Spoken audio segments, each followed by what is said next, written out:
ओम शांति। 8 मार्च 2024। सभी भाई बहनों को शिव जयंती की बहुत बहुत बहुत शुभकामनाएं। हैप्पी शिव जयंती। बाबा की महावाक्य। मीठे बच्चे, बाप की सकाश लेने के लिए खुशबूदार फूल बनो। सवेरे सवेरे उठकर याद में बैठ प्यार से बाबा से मीठी मीठी बातें करो। प्रश्न। बाप को सब बच्चे नंबरवार याद करते हैं, लेकिन बाप किन बच्चों को याद करते हैं? उत्तर। जो बच्चे बहुत मीठे हैं, जिन्हें सर्विस के बिना और कुछ सूझता ही नहीं, जो अति प्रेम से बाप को याद करते, खुशी में प्रेम के आंसू बहाते, ऐसे बच्चों को बाप भी याद करते हैं। बाप की नजर फूलों तरफ जाती है। कहेंगे, फलानी आत्मा बड़ी अच्छी है। यह आत्मा जहां सर्विस देखती भागती रहती है, अनेकों का कल्याण करती है, तो बाप उसे याद करते हैं। ओम शांति। बाप बैठकर सब आत्माओं को समझाते हैं। शरीर भी याद पड़ता तो आत्मा भी याद पड़ती है। शरीर बगैर आत्मा को नहीं याद किया जा सकता। समझा जाता है यह आत्मा अच्छी है, यह बाह्यमुखी है, यह इस दुनिया का सैर आदि करना चाहती है, यह उस दुनिया को भूली हुई है। पहले उनका नाम रूप सामने आता है। फलाने की आत्मा को याद किया जाता है। फलाने की आत्मा अच्छी सर्विस करती है। इनका बुद्धि योग बाबा के साथ है। इनमें यह गुण है। पहले शरीर को याद करने से फिर आत्मा याद आती है। पहले शरीर याद आएगा, क्योंकि शरीर बड़ी चीज है ना। फिर आत्मा जो सूक्ष्म बहुत छोटी है, वह याद आएगी। इन बड़े शरीर को कोई महिमा नहीं की जाती है। महिमा आत्मा की ही की जाती है। इनकी आत्मा अच्छी सर्विस करती है। फलानी की आत्मा इनसे अच्छी है। पहले तो शरीर याद आता है। बाप को तो अनेक आत्माओं को याद करना पड़ता है। शरीर का नाम याद नहीं आता, सिर्फ रूप सामने आता है। फलाने की आत्मा कहने से शरीर जरूर याद पड़ता है। जैसे समझते हो, इस दादे के शरीर में शिव बाबा आते हैं। जानते हैं इनके तन में बाबा है। शरीर जरूर याद पड़ेगा। पूछते हैं हम कैसे याद करें? शिव बाबा को ब्रह्मा तन में याद करें या परमधाम में याद करें? बहुतों का प्रश्न उठता है। बाबा कहते हैं याद तो आत्मा को ही करना है, परंतु शरीर भी जरूर याद आता है। पहले शरीर फिर आत्मा। बाबा इनके शरीर में बैठा है तो जरूर शरीर याद आएगा। फलाने शरीर वाली आत्मा में यह गुण है। बाबा भी देखते रहते हैं, कौन मुझे याद करते हैं, किसमें बहुत गुण है, किस किस फूल में खुशबू है। फूलों से सबका प्यार होता है। गुलदस्ता बनाते हैं। उसमें राजा रानी प्रजा भिन्न भिन्न फूल पत्ते आदि सब बनाते हैं। बाप की नजर फूलों की तरफ जाएगी, कहेंगे फलाने की आत्मा बड़ी अच्छी है, बड़ी सर्विस करती है। आत्म अभिमानी में रह बाप को याद करते रहते हैं। जहाँ सर्विस देखते हैं वहाँ भागते हैं। फिर भी सवेरे उठकर याद में बैठते होंगे तो किसको याद करते होंगे? शिव बाबा परमधाम में याद आता होगा या मधुबन में याद आता होगा? बाबा याद आता होगा ना। इसमें शिव बाबा है, क्योंकि बाप तो अभी नीचे आ गया, मुरली चलाने नीचे आए हैं। इनका अपने घर में तो कोई काम नहीं होगा, वहां जाकर क्या करेंगे? इस तन में ही प्रवेश करते हैं तो पहले जरूर शरीर याद आएगा, फिर आत्मा। फलाने शरीर में जो आत्मा है यह अनन्य अच्छी है। इनको सर्विस बिगर कुछ सूझता नहीं है, बहुत मीठी है। बाबा बैठे रहते हैं, सबको देखते रहते हैं। फलानी बच्ची बहुत अच्छी है, बहुत याद करती है। बांधेली बच्चियों को विकार के लिए कितनी मार मिलती है, कितना प्रेम से याद करती होंगी। जब बहुत याद करती हैं तो खुशी के मारे प्रेम के आंसू भी आ जाते हैं। कभी कभी वहाँ आंसू गिर भी पड़ते हैं। बाबा को और धंधा क्या है, सबको याद करते हैं। बहुत बच्चियां याद आती हैं। फलानी की आत्मा में दम नहीं है, बाबा को याद नहीं करती, किसको सुख नहीं देती या अपना ही कल्याण नहीं करती। बाप तो यही जांच करते रहेंगे। याद करना माना सकाश देना। आत्मा का कनेक्शन परमात्मा के साथ रहता है ना। एक दिन आएगा जबकि बच्चे योग में बहुत रहेंगे। यह भी किसको याद करेंगे? जो झट साक्षात्कार होगा। आत्मा तो है छोटी बिंदी, साक्षात्कार करे तो भी कोई समझ न सके, फिर भी शरीर ही याद आता है। आत्मा है छोटी, परंतु याद करती है तो उनकी आत्मा पावन बनती जाती है। बगीचे में वैरायटी फूल होते हैं। बाबा भी देखते हैं, यह बहुत अच्छा खुशबूदार फूल है। यह इतना नहीं तो पद भी कम होगा। बाबा के जो मददगार बनते हैं वही ऊंच पद पाते हैं। वह भी जो बाप को याद करते रहते हैं। ब्राह्मण से ट्रांसफर हो देवता बनते हैं। यह वर्णन भी संगम पर ही कर सकते हैं कि यह दैवी फूल हैं या आसुरी फूल हैं। फूल तो सब हैं, परंतु वैरायटी बहुत हैं। बाबा भी याद करते रहते हैं। टीचर अपने स्टूडेंट को याद करेंगे ना।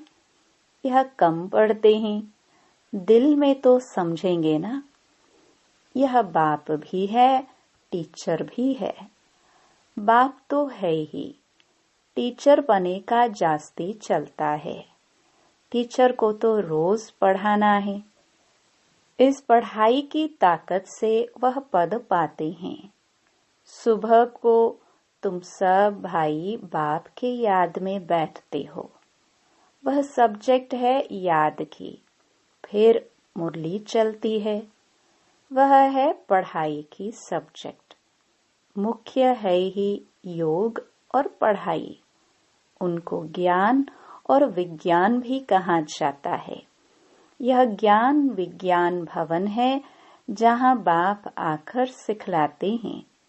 ज्ञान से सारी सृष्टि की नॉलेज मिल जाती है। विज्ञान माना तुम योग में रहते हो, जिससे तुम पावन बन जाते हो। तुमको अर्थ का पता है। बाप बच्चों को देखते रहते हैं। देही अभिमानी बनने से ही भूत निकलेंगे। ऐसे नहीं, सबके भूत फट से निकल जाएंगे। हिसाब किताब जब चुकतू हो, फिर चलन अनुसार ही पद पाएंगे। क्लास ट्रांसफर होते हैं। इस दुनिया का ट्रांसफर नीचे हो रहा है और तुम्हारा ऊपर हो रहा है। कितना फर्क है। वह कलयुगी सीढ़ी नीचे उतरते जाते हैं और तुम पुरुषोत्तम संगम युगी सीढ़ी ऊपर चढ़ते जाते हो। दुनिया तो यही है, सिर्फ बुद्धि का काम है। तुम कहते हो हम संगम युगी हैं। पुरुषोत्तम बनाने लिए बाप को आना पड़ता है। तुम्हारे लिए अब पुरुषोत्तम संगम युग है। बाकी सब घोर अंधियारे में हैं।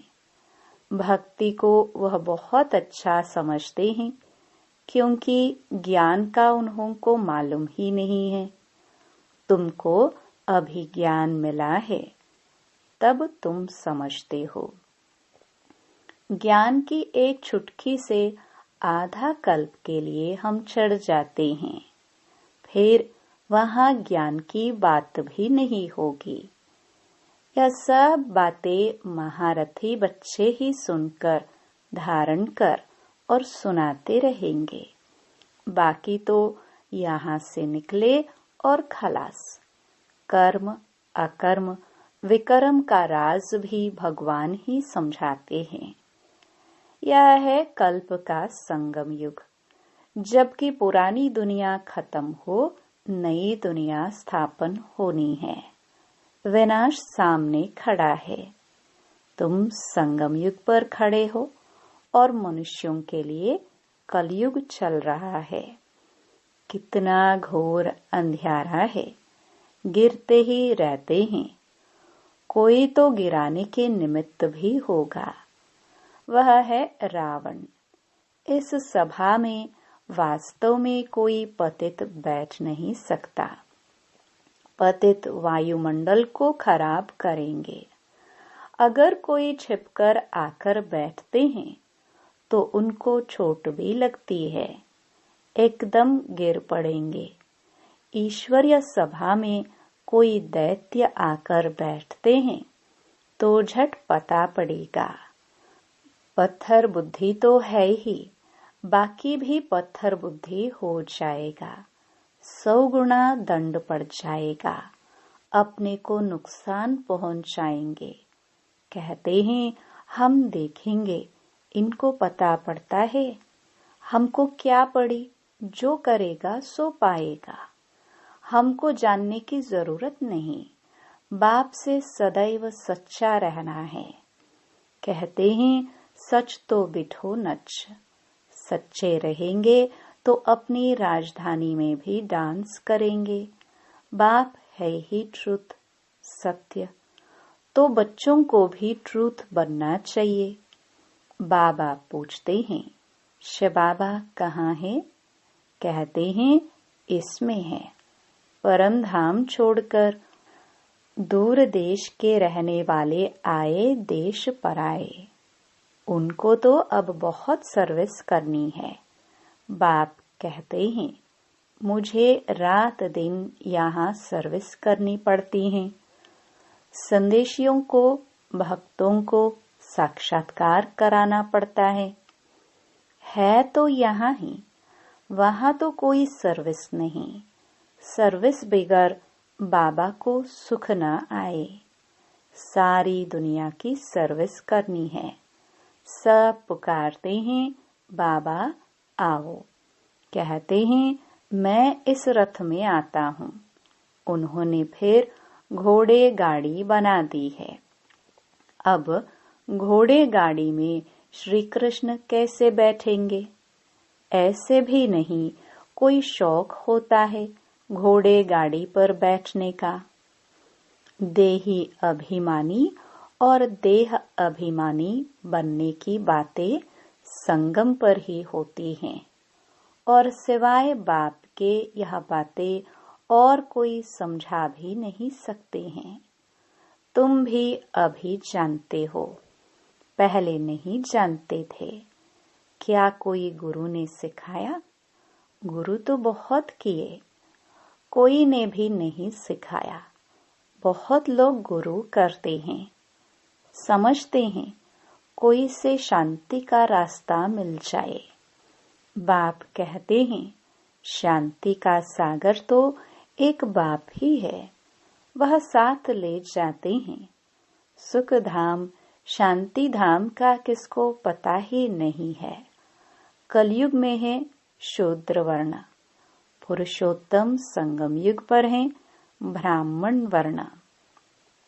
इन वर्णों का भी तुम्हारे सिवाय कोई को पता नहीं है। यहाँ तो सुनते हैं, बाहर निकलने से सब कुछ भूल जाते हैं, धारणा होती नहीं। बाप कहते हैं कहाँ भी जाते हो बैज पड़ा हो, इसमें लज्जा की बात नहीं है। यह तो बाबा ने बहुत कल्याण के लिए बनाया है। किसको भी समझा कर दो, कोई सेंसिबल होगा तो कहेगा इस पर आपका खर्चा हुआ होगा। बोलो खर्चा तो होता ही है, गरीबों के लिए फ्री है। वह धारणा कर ले तो ऊंच पद पा सकते हैं। गरीब के पास पैसे ही नहीं तो क्या करेंगे? कोई के पास पैसे हैं परंतु मनहूस हैं। इसने प्रैक्टिकल करके दिखाया, सब कुछ माताओं के हवाले कर दिया। तुम बैठ सब कुछ संभालो, क्योंकि अब तो यह ज्ञान मिला है कि पिछाड़ी में कुछ भी याद न आए। अंतकाल जो स्त्री सिमरे, बड़ी बिल्डिंग्स आदि होंगी तो अवश्य याद पड़ेंगी, परंतु थोड़ा भी ज्ञान सुना तो प्रजा में जरूर आएंगे। बाप तो है ही गरीब निवास।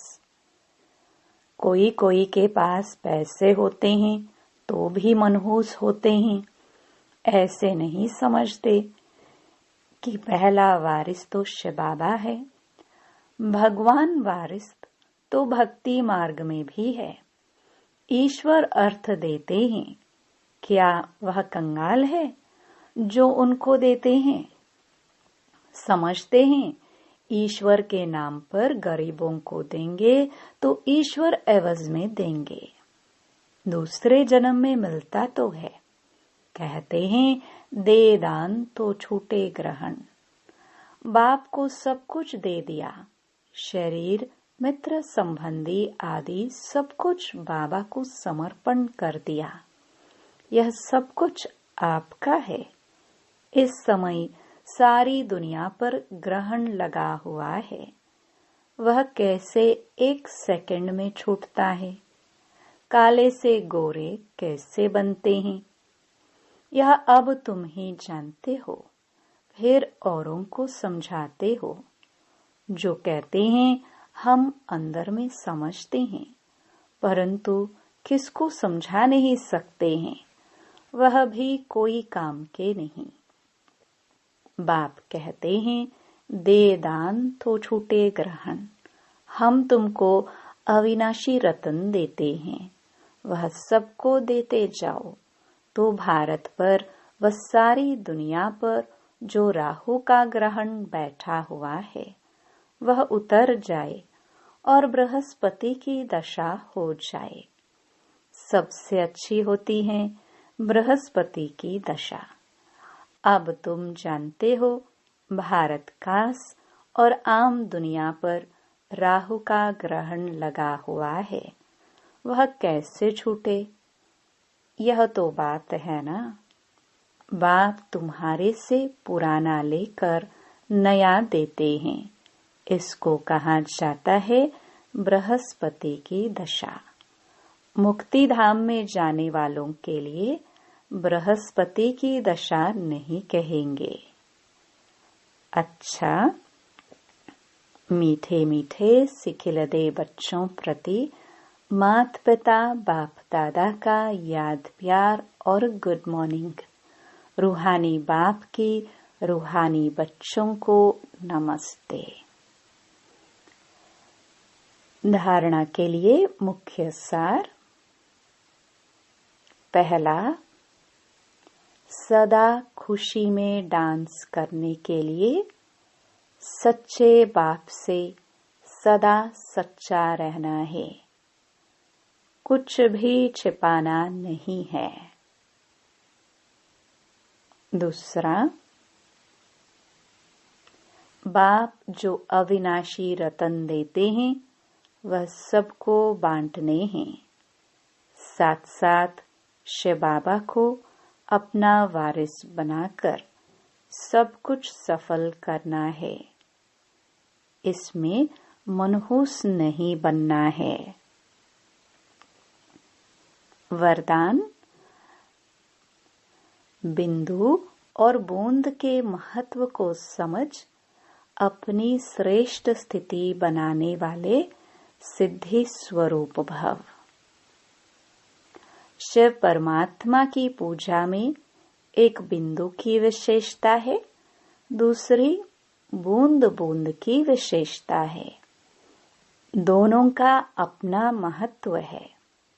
आत्मा, परमात्मा और प्रकृति का यह खेल अर्थात ड्रामा, तीनों का ज्ञान प्रैक्टिकल लाइफ में बिंदु ही अनुभव होता है और बूंद है शुद्ध संकल्पों की स्मृति, जिससे मिलन की सिद्धि का अनुभव होता है। रूह रिहान में प्राप्तियों की शीतल बूंदे बाप पर डालते हो, इसी से ही श्रेष्ठ स्थिति बन जाती है। इसी का यादगार भक्ति में भी चला आता है। स्लोगन, ज्यादा बोलने से दिमाग की एनर्जी कम हो जाती है, इसलिए शॉर्ट और स्वीट बोलो। ओम शांति।